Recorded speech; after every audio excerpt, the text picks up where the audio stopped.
Hey everybody, this is a clip from the latest episode of the Randi Rhodes Show. If you want the full episode, you can watch live on Free Speech TV, Dish Channel 9415, DirecTV 348, Sling, Roku. Mary had a little man. The fault. We believe that all men are created equal. To the magnificent mosaic that is America. From radio beacon to radio beacon. I have a dream today. Change has come to America. Believe me. Knock, knock. Who's there? It's a figment of your imagination. Randi Rhodes Show. Turn up your mind. What a really disgusting human being your president is. I think these couple of clips really will show you something. But I want you to listen really carefully when the president invokes Lindsey Graham, because I've got a tape of Lindsey Graham saying exactly the opposite of what Donald Trump is going to say that Lindsey Graham is for. Lindsey Graham is talking about imposing economic sanctions on Turkey over this incursion into Syria. What do you think about that? Well, I think it's okay. I've already told that to President Erdogan. Far more than sanctions. I'll do far more than sanctions. Lindsey, and I'd feel differently. I think Lindsey would like to stay there for the next 200 years and maybe add a couple of 100,000 people every place. But I disagree with Lindsey on that. But I will tell you that I do agree on sanctions, but I actually think much tougher than sanctions if he doesn't do it in as humane a way as possible. Oh, my God. But I've gotten him to stop for virtually from the first day that I was in office. But they've wanted to fight, and that's the way it is, and they've done it for so long. Yes, go ahead, please. So what does as humane a way as possible actually mean? Well, we're going to have to see. We're going to have to define that as we go along. What? They want to, if you listen to Erdogan, he wants to have people go back to where they came from, go back to Syria. Right now, he's holding, in all fairness to him, he's holding millions of people.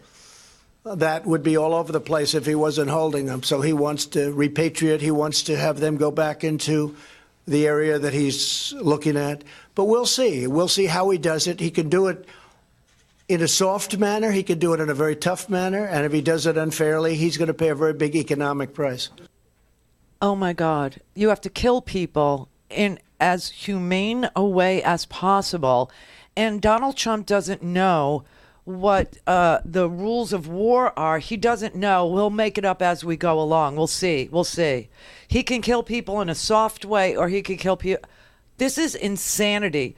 And then he says, oh, and Lindsey Graham, he would like to be there forever, and he would like to protect the Kurds, and he would like, blah, blah, blah. And I disagree with Lindsey. Meanwhile, I got to tell you that there are two reporters. Let's give them both credit. Okay, there's Julia Eihoff, who works for GQ, and there's Natasha Bertrand that works for Politico. And the two of them both had this story, and they're fighting amongst each other. And I know how this goes when you have a scoop, right? But anyway, the story did come out today. And here's the story. Lindsey Graham was punked. He was pranked on a phone call by a couple of Russian, prank phone callers, a couple of Russian guys that like to prank American politicians and record them. And it just seemed like a prank phone call at the time. And so somebody, either one of them decided, we're not going to go with the story. But now the story is, let's say, germane. Now the story matters. And what the story is that that these two Russian pranksters phoned up Lindsey Graham. They called him. And they pretended that they were the Turkish defense minister, a guy named Hulusi Akar. And they posed as Defense Minister Akar. And they were talking to Lindsey about the Kurdish problem. What are we going to do about the damn Kurds? Now, they're really Russians, okay? And Lindsey doesn't realize that they're really Russians. He thinks he's talking to the Turkish defense minister. And he admits to the Turkish defense minister that the YPG, now, listen, Kurds, there's PKK, there's YPG, there's SDF. They all fight against ISIS. PKK, they consider them a terrorist organization in Turkey. YPG, those are Syrian men, Syrian women who have fought ISIS to their death. 10,000 of them are dead. The SDF is the Syrian Defense Force. They're Syrian Kurds, okay? Just so you know. But Lindsey Graham was asked about the YPG, which have lost 10,000 people, and he says to who he thinks is the Turkish defense minister, you got a problem with them. We should get rid of them. This is sick. This is absolutely sick. And I don't know what to tell you other than I am doing all I know to do. And President Trump is very sympathetic to the situation of President Erdogan, but the Congress is not sympathetic. The Congress, Democrats are not sympathetic at all. And we've lost some Republicans here when it comes to Turkey. And Turkey is too valuable of an ally to get in a dispute with. We need to end this dispute and talk about something and move to a stronger relationship. Yes.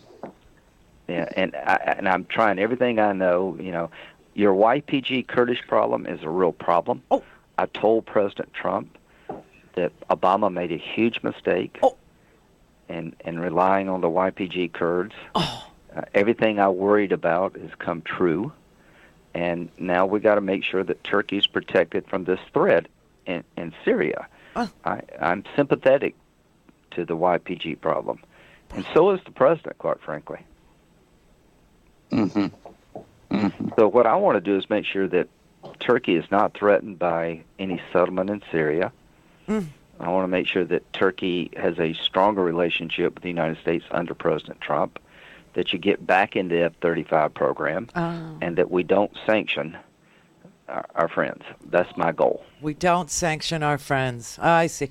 And the Kurds that lost 10,000 people fighting back, beating back ISIS and clearing out Raqqa, clearing out Aleppo, they're a threat. They're a threat. And, what you need to do is buy F-35s. That's what you need to do. He thinks he's talking to the Turkish defense minister. So in the call, he's primarily concerned with getting Turkey back into the F-35 program because Turkey has been buying Russian S-400 anti-aircraft systems.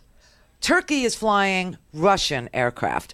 Turkey is protecting itself with anti-aircraft systems provided to them by Russia. These systems were fully delivered to Turkey last month. And what Turkey is about to do is not only kill the Kurds, but they are going to open the floodgates for all the refugees, for all of the ISIS camps. They're going to open up all these prisons, and they are going to release these terrorists, not the Kurds, but the actual ISIS. There's 48,000 ISIS family members in that Al-Hol camp that I showed you yesterday. And there's about 10,000 ISIS fighters in various prisons guarded by the Kurds. They're in Kurdish custody. And the Kurds are going to have to flee to save their own lives and their families' lives because Erdogan is bombing them right now. He's bombing the hell out of them right now. So far, I'm aware of 109 casualties. And they are going to have to leave these. They haven't done it yet. They haven't left these prisons yet. They haven't left ISIS, without guards yet. That's how brave they are. But there will come a time when they cannot stay. ISIS will be released. The floodgates will open, and they will put these fighters all across Europe. They will put them in Britain. They will put them in Germany. They will allow them to go everywhere in Europe, every single place in Europe, to start yet another round of terrorism, to destabilize Western democracies. They are literally going to staff out, if you want a better explanation, they'll staff out the job of destroying Western democracies to these ISIS fighters. That is sick. And that is Russia's wet dream. And that is what's happening here.